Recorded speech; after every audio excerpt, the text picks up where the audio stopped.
बिस्मिल्लाहिर्रहमानिर्रहीम। अस्सलाम वालेकुम नाज़रीन इकराम, मैं हूं मखदूम शहाबुद्दीन और आप देख रहे हैं मेरा फेसबुक और यूट्यूब चैनल। उम्मीद करता हूं आप सब लोग बखैर वाफ़ियत होंगे और जहां भी होंगे अपने अहले खाना समेत खुश भी होंगे और महफूज भी। नाज़रीन इकराम, जस्टिस काजी फ़ाइज़ ईसा ने पाकिस्तान के चीफ जस्टिस का हल्फ उठा लिया है और ये हल्फ उठाते ही एक जानिब तो पहला बेंच तश्कील दिया जा चुका है प्रैक्टिस एंड प्रोसीजर एक्ट के हवाले से। जस्टिस काजी फ़ाइज़ ईसा ने अपना पहला वार जो है वो कर दिया हुआ है और पहला तीर जो है वो चला दिया है।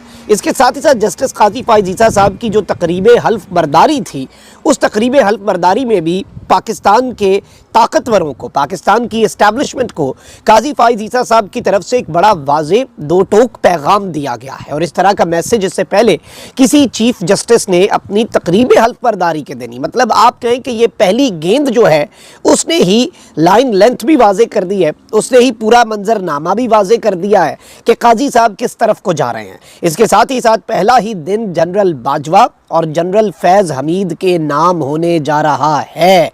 और क्या फ़ैसला हुआ है और कौन सी खबर इस वक्त आई है जिसने बिजलियां गिरा दी हैं, और जस्टिस काजी फ़ाइज़ ईसा ने फ़ैसला कर लिया हुआ है कि बाज़ाब्ता तौर पर चीज़ें जो हैं वो अब बिल्कुल मामलात जो हैं वो उस तरफ को ले जाए जाएंगे जिस तरफ को अब बहुत से लोग सोच भी नहीं सकते। और ज़ाहिरी बात है कि ये एक बहुत बड़े चैलेंज के तौर पे चीज़ जो है ये सामने आने जा रही है। अगर अभी तक आपने इस वीडियो को लाइक नहीं किया, हमारे चैनल्स को रिपोर्ट किया जाता है, आपके लाइक्स उस असर को ज़ायल करने में हमारी मदद करते हैं। और जिन लोगों ने चैनल को सब्सक्राइब नहीं किया वो अगर बेहतर समझें, मुनासिब समझें, तो वो चैनल को सब्सक्राइब करके शुक्रिया का मौका भी दे सकते हैं। अब नाज़रीन इकराम, एक चीज़ तो बड़ी वाज़ेह है, बड़ी क्लियर है कि जस्टिस काजी फ़ाइज़ ईसा जो है उनका जो एक पूरा माजी रहा है, उनके हवाले से एक रेफरेंस रहा था, उनकी अहलिया जो है सरीना ईसा, वो आपके सामने है कि किस तरह के मामलात हैं, किस तरह की सूरत हाल रही। जस्टिस काजी फ़ाइज़ ईसा साहब की अहलिया के टैक्स रिटर्न्स के मामले पर वो छड़ी लेकर अदालत जाती रही, वो विजुअल्स सब के सामने हैं। इमरान खान साहब जो हैं उनके दौर में जस्टिस काजी फ़ाइज़ ईसा साहब के लिए बहुत सी मुश्किलात जो हैं वो पैदा हुई थी। और ज़ाहिर बात है इमरान खान साहब इस सब के ऊपर अपनी क्लैरिफिकेशन दे चुके हैं कि मुझे तो इस्टेब्लिशमेंट की तरफ से ये चीज़ आई थी सामने और हमने फॉरवर्ड कर दी, इसमें हमारा कोई जस्टिस काजी फ़ाइज़ ईसा के साथ पर्सनल फड्डा तो नहीं था, हम काजी साहब के साथ कोई ज़ाती अनात तो नहीं रखते थे, हमारा तो कोई काजी साहब ने हमारे खिलाफ कोई फ़ैसला भी नहीं दिया हुआ था। लेकिन उस चीज़ ने एक चीज़ तो की, वो ये कि काजी साहब को पीटीआई के आमने सामने लाकर खड़ा कर दिया। और आज के दिन तक यही परसेप्शन है और शायद इसी परसेप्शन के ऊपर नून लीग जो है वो इतने दावे करती है कि काजी साहब आकर ये कर देंगे, वो कर देंगे। अलबत्ता काजी साहब से अच्छे की उम्मीद रखनी चाहिए। और ये किसी भी सियासी जमात का कहना कि काजी साहब आकर हमारे लिए मामला ठीक कर देंगे, ये तो काजी साहब के ऊपर वो एक तरह का इल्ज़ाम लगा रहे हैं। उन्होंने अभी अपना चार्ज नहीं संभाला, अभी तक उन्होंने फैसले नहीं दिया, आप पहले से ही एक परसेप्शन बना रहे हैं। ये पीडीएम का टोला ये काम कर रहा है और ये इनके जो हामी सहाफ़ी हैं वो भी ये काम कर रहे हैं। अब काजी साहब जो हैं उनके हवाले से दो लोग, जनरल फैज़ हमीद और जनरल बाजवा, ये थे असल ड्राइविंग सीट पर पिछली एस्टैब्लिशमेंट के। अब जनरल बाजवा जो हैं, एक चीज़ याद रखिएगा कि जनरल फैज़ हमीद कुछ नहीं होते। देखिए, जब DGISI भी होता है, DGISI के पास बहुत ज़्यादा पावर्स होती हैं, लेकिन हमारी फ़ौज जो है उसका एक डिसिप्लिन है, उसमें जो चीफ़ है वही सब कुछ होता है। आर्मी चीफ़ जो है उसके हाथ में बहुत कुछ होता है, DGISI उसका जूनियर है, उसका सब ऑर्डिनेट है, उसे रिपोर्ट करता है, उसके ऑर्डर्स को एग्जीक्यूट करता है। और फैज़ हमीद अपने तय इतना बड़ा फैसला जो है वो नहीं ले सकते, इसमें बाजवा साहब जो है वो हमेशा से ऑन बोर्ड रहे। अब ये सारी चीज़ें मैं आपके सामने क्यों रख रहा हूँ इसकी आपको समझ आएगी। फैज़ हमीद एक ईजी टारगेट है, एक ईजी हदफ है, उन्हें हमेशा से तनकीद का निशाना भी बनाया जाता है, उन्हें रगड़ा भी जाता है, उन्हें गंदा भी किया जाता है, कीचड़ भी उछाला जाता है। And this is something which is not new. Bajwa साहब के ऊपर कीचड़ उछाला जाता था, बीच में नून लीग ने अपना वतीरा क्योंकि बरकरार रखना था कि ज़रूरत के वक्त पाँव पकड़ेंगे, ज़रूरत पूरी हो जाएगी तो गला पकड़ेंगे।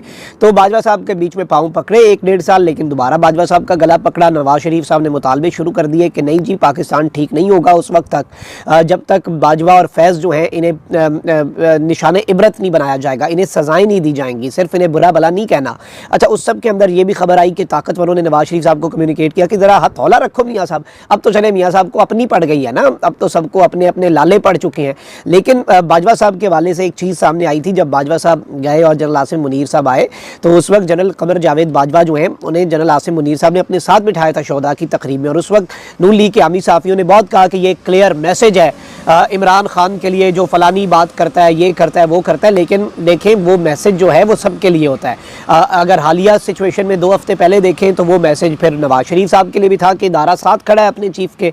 अच्छा, अगर अभी रिसेंट सिनेरियो में देखें तो जस्टिस काजी फाइज ईसा साहब जो हैं उन्होंने एक बहुत बड़ा फैसला कर लिया हुआ है, और जस्टिस साहब का जो हल्फ है ये पाकिस्तान के 29वें चीफ जस्टिस की हैसियत से ओहदे का हल्फ उठा चुके हैं, और सुप्रीम कोर्ट के तमाम जजेस जो हैं वो एक साथ ऐवान सदर पहुंचे, अलग अलग नहीं पहुंचे।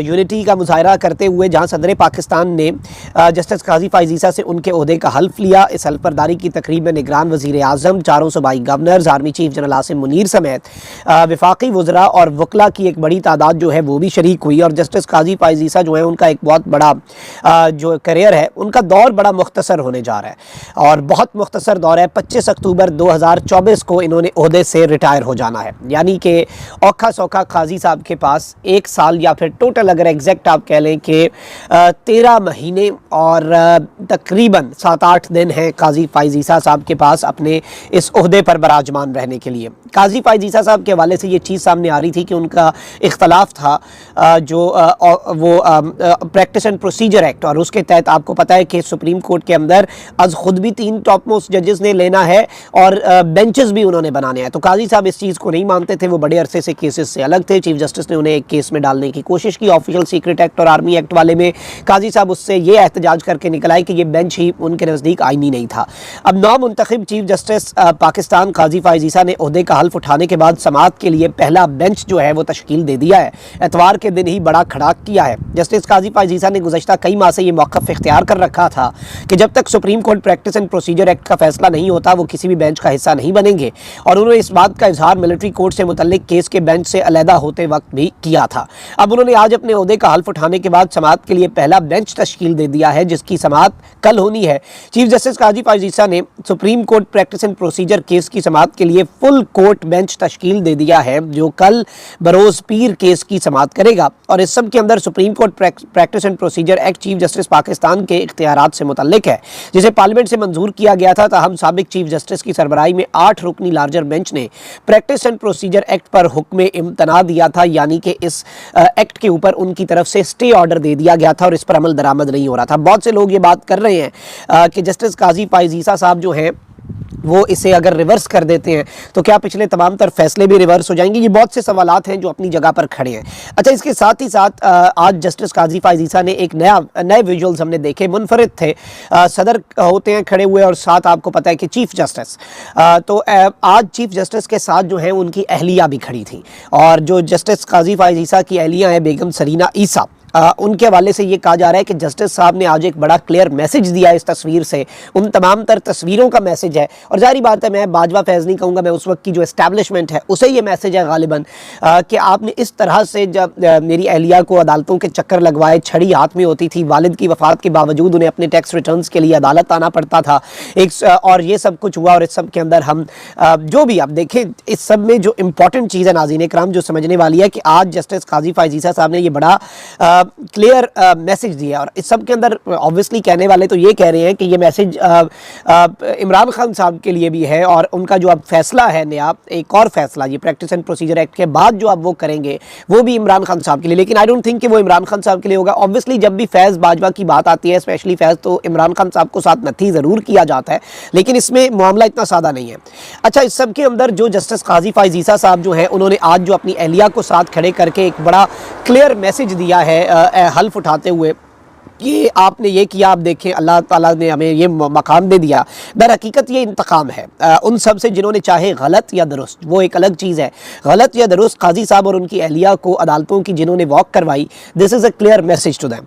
अब ये एक पैगाम भी है कि फ़ैसले जो हैं वो ज़ाहिरी बात है और इसमें एक और चीज़ भी लग रही है कि काजी साहब जो हैं he might forgive but he won't forget. ये चीज़ आप समझें। अब इस सब के अंदर कामरान शाहिद साहब हैं और आपको पता है कि सीनियर सहाफ़ी हैं पाकिस्तान में और इमरान खान साहब को ज़्यादा अच्छा नहीं समझते। ताकतवर हलके जो हैं उनके बहुत ज़्यादा करीब समझे जाते हैं कामरान शाहिद साहब, और ताकतवर हलके जो हैं उनका भी बहुत क़ुर्ब कामरान शाहिद साहब को हासिल है। अब उन्होंने एक प्रेडिक्शन की है और कह रहे हैं आज के दिन की ये प्रेडिक्शन है, ये पेशगोई है। Justice Qazi Faez Isa is likely to take up the Faizabad dharna case as chief justice of Pakistan. Faizabad dharna case, अब ये वो खाते खुल रहे हैं। फैज़ाबाद धरना केस दरअसल खुला था नाज़रीन कराम, और ये इमरान खान साहब के दौर के अंदर ये जस्टिस काजी फाइज ईसा ने फैसला दिया था, और ये फैज़ हमीद साहब जो कि उस वक्त DGC थे, मेजर जनरल थे, इनके खिलाफ एक बड़ा क्लियर, बड़ा दो टोक और एस्टैब्लिशमेंट के मॉडल ऑफ ऑपरेशंस के ऊपर एक बहुत बड़ा सवाल था कि मुल्क की सियासत के अंदर वो मुदाखलत करते हैं। और उसके बाद ही जस्टिस काजी फाइज ईसा साहब जो हैं फैज़ाबाद धरना केस जो उन्होंने सुनाया, तो उसके बाद काजी साहब को के ख़िलाफ़ एक बहास खोल दिया गया। तो अब ये कह रहे हैं कि काजी साहब जो है वो चीफ जस्टिस ऑफ पाकिस्तान बनते ही फैज़ाबाद धरने का जो केस है वो टेकअप करने जा रहे हैं। The implementation of this case has implications and consequences for two important people from the previous establishment. पिछली एस्टैब्लिशमेंट के दो अहम तरीन लोग हैं, उनके लिए इसके कॉन्सिक्वेंसेस होंगे। इस केस पर इम्प्लीमेंटेशन नहीं हुई थी, उसमें कहा गया था कि जो फैज़ हमीद साहब हैं या दीगर हैं उनके खिलाफ महकमाना कार्रवाई हो, लेकिन कार्रवाई नहीं हुई थी। उन्हें मेजर जनरल से लेफ्टिनेंट जनरल बन गए, फिर वो DG ISI बन गए, और उसके बाद फिर ऑब्वियसली आपको पता है कि कोर कमांडर पेशावर और कोर कमांडर बहावलपुर के ओहदों पर भी रहे। अब ये दावा कर रहे हैं कि इसमें मेजर कॉन्सिक्वेंसेज होंगे दो लोगों के लिए प्रीवियस एस्टैब्लिशमेंट के। Is this a message to the current establishment? इसमें कहा जा रहा है ये खान साहब के लिए मैसेज है, बट आई डोंट थिंक कि खान साहब अब बाजवा साहब, क्योंकि देखें बाजवा साहब पे अल्टीमेटली बात आनी है, फैज़ हमीद साहब पे नहीं आनी। फैज़ हमीद साहब जाएंगे तो बाजवा साहब साथ जाएंगे, वो बॉस थे, और ये चीज़ नहीं होती कि कोई अपने तई चीज़ों को ऑपरेट कर रहा है। तो अब ये जो नुक्ता है, ये नुक्ता समझने वाला है, ये नुक्ता बड़ा बारीक है। और इसमें क्या बाजवा साहब को अगर रगड़ा लगता है तो इमरान खान साहब तो बाजवा साहब को पहले ही हर चीज़ का कसूरवार ठहराते हैं। क्या इमरान खान साहब के लिए एक धचका होगा या अच्छी खबर होगी, ये एक अलग डिबेट है। बाजवा साहब वैसे एक ऐसा किरदार बन चुके हैं जिनके हवाले से हर कोई उनके खिलाफ है। नवाज शरीफ साहब सब कोई घर छोड़ा नहीं बाजवा साहब ने, और अब तो जो चीफ जस्टिस साहब आ चुके हैं, तो ऑब्वियसली अब ये जो प्रेडिक्शन है ये बड़ी इंपॉर्टेंस की हामिल है।